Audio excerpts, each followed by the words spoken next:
Hey folks. So this year I've been shooting with the bow, and it has been the start of a wonderful journey. Challenging, and that's good. That challenge has kind of been a breath of fresh life into my hunting life. I've loved that. I am by no means switching to the bow from a rifle. They complement each other wonderfully. Look, and I'd wanted to do this for quite some time, just as a step up, not only because it was going to be a new fresh challenge, but also it was going to give me certain hunting opportunities to areas like bow hunting only areas, but also hunting around urban areas. All kinds of little possibilities were starting to open themselves up if I was open to using the bow. And there's plenty of different influences that I've drawn from in doing this. You know, obviously the bow hunting scene in the States is massive. I've been having a go shooting from a tree stand, although not yet successfully, but I'm close. This is the beautiful new spectrum it's opened up for me.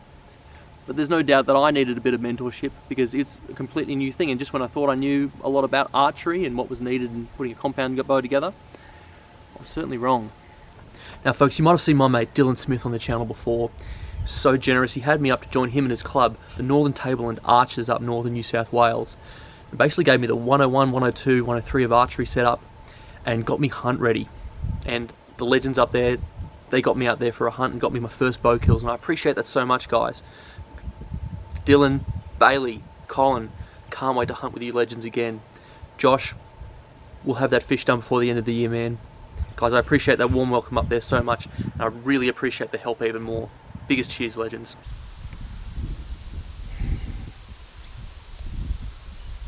Tip of the nose on, circle to circle. That felt good. You did the drive-by again, you started low, and then you've kind of come up and gone, yeah, now. So on this next one, yes, keep your finger behind that trigger until you've got your pin where you want, and then think about executing. But it looks like where we guessed the 40 mark should be is close. Okay, but I think in terms of up and down, they're all about the same. So do you feel like they're hitting a little bit high, or do you reckon they're hitting right where your pin is? No, they're hitting high of my pin. Yeah, right. Yeah.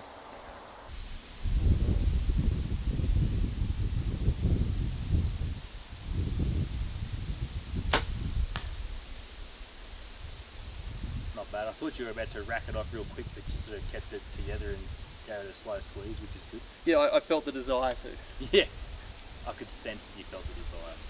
So just a bee's dick down. Yeah, and like we said, at this distance, like we don't actually know how capable you are of holding a really good group anyway, which isn't a criticism, it's just like we don't need to necessarily get super caught up in this stuff right now. We're more just trying to get you fairly consistent and understanding the setup.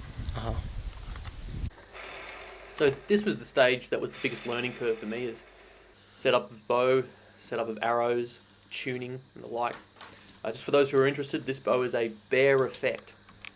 Really good second-hand piece, and I'm using crafted archery arrow shafts, easy vanes and Cayuga broadheads. That's about as close as you get. So yeah, see, we got one stop here and one stop up here, and they're both they're pretty well touching about the same time. Did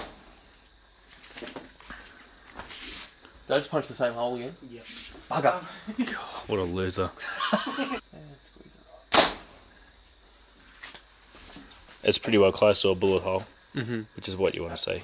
So if you'll get a tear, if your arrow's coming off like that angle, Yes. so you'll get in, that tip will go in and then you'll tear like that. I see, Or yep. tear up, but that's coming straight.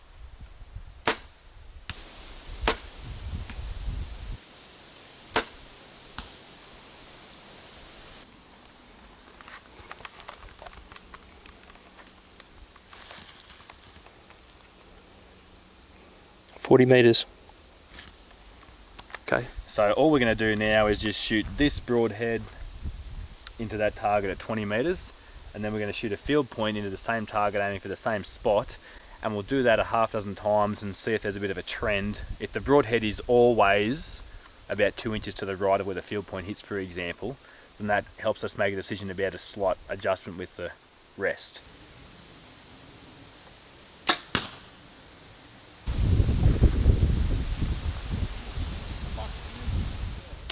Now, one excellent pursuit, which I'm not quite ready to pursue yet, is traditional archery. Man, it was really fun to have a go of it. It's also really cool to see two guys who are passionate about it do their best work. This is Colin, and all the bows that Colin's using, he makes himself. Custom bow maker. If you're interested, Outlaw Custom Bows is Colin's business, and he makes some very high quality work. If that's something that you're keen to check out, Outlaw Custom Bows.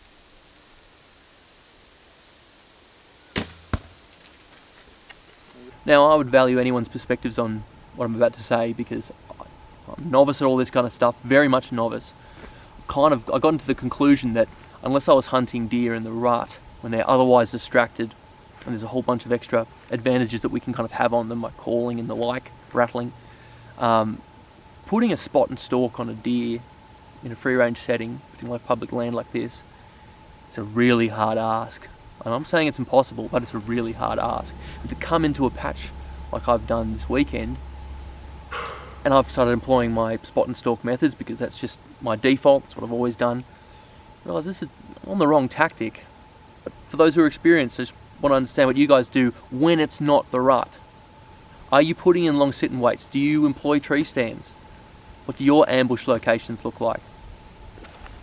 I might arrive on a clearing like this and think, oh, you know, that last hour of the day, just picking spots, like stringy bark in the middle. I think that's a peppermint on the far side. That's 31 to the peppermint.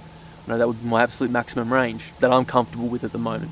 In some of these rangefinders, you have a field and forest mode, and essentially what that's doing is just widening or narrowing that laser beam. And so in a forest mode, for example, they're giving you this narrow beam because they're trying to get you to be able to shoot through some of the grasses. Like I'm just pointing with grass in front of me, just here, some of this Lamandra, 96. I'm getting 96 meters through there. And it's narrowing that beam. I guess that is just stopping little leafy bits and pieces from getting in the way. But I'm going to be honest, there's been some times where switching to field mode in these tight settings has been good because, you know, just say I didn't have the benefit of these shorter trees around. I could literally say, well, there's a sapling there, 8 meters to that little gum sucker, 8.5 to that little fern just there. Some of these rangefinders, they can do amazing things, like insane distances. I know this will do well over 4 kilometers accurately. I mean, I'm lucky, I've got a very high quality one. That's because of the modern hunter. Big cheers to you fellas. RF1 on my hands. So not all rangefinders are going to have that field and forest mode, but if you're lucky enough to have field and forest mode and the ability to work with your beam, you can use it very effectively in close quarters like this.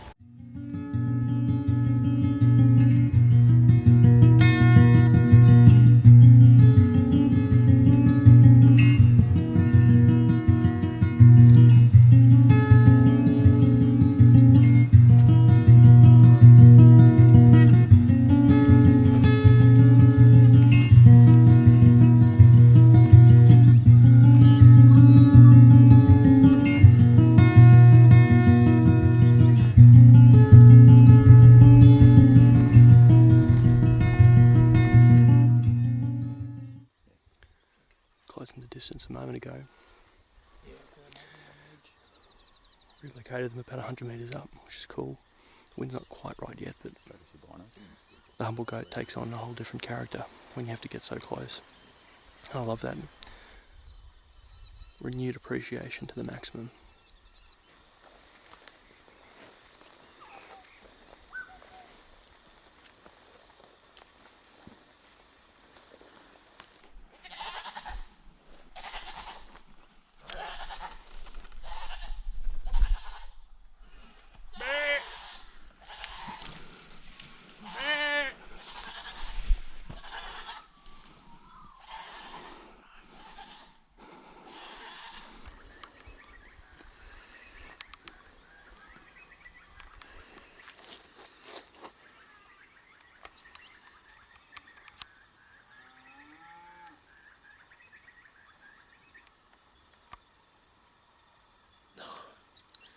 He's over the fence.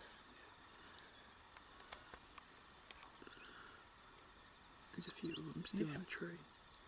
Oh yeah.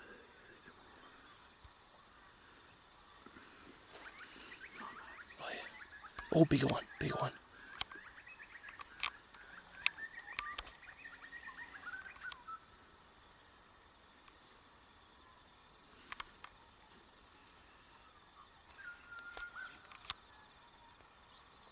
Hello, must be a camera.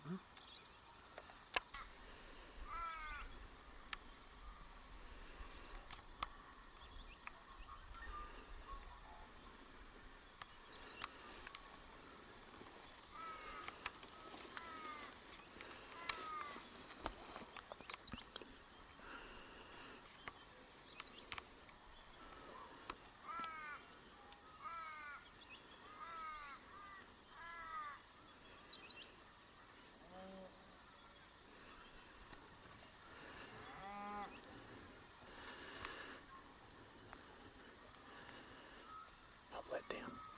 Oh, wait, here you go.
Alright, man, that's a nice pig. That's a perfect shot. Oh, happy with that. How that sort of perfect shot. Or Well, an that was arrow somewhere. Congrats, man. That's absolutely sick.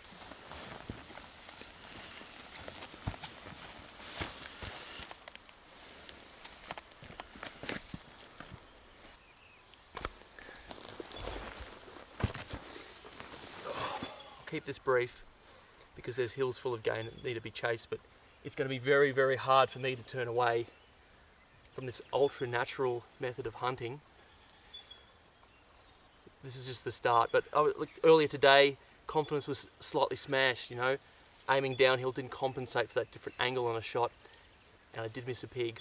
I'm really glad to regain that confidence. It's just started with a small pig here, but no complaints at all. And then within the same stalk, upgraded to this goat here, and looking forward to take that for plenty of curries and the like. Biggest shout out to Northern Tablelands Archers. Thank you guys so much for the invite. Just the building of technique more than anything else has just been a complete game changer for me. It feels natural. Absolutely love it. Bailey, biggest cheers, man. Yeah, all good. Mate, thanks so much for having me, mate. This is an unbelievable bit of country. Yeah. Target-rich environment. Anyway, on that note, we'll continue. Keep chasing some more. 25. Put another arrow in. It'll be about 20, 23. Just take your time.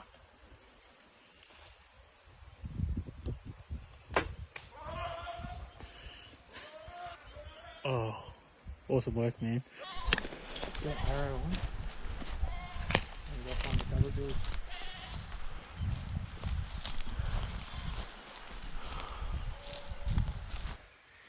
Thought the day couldn't get any better.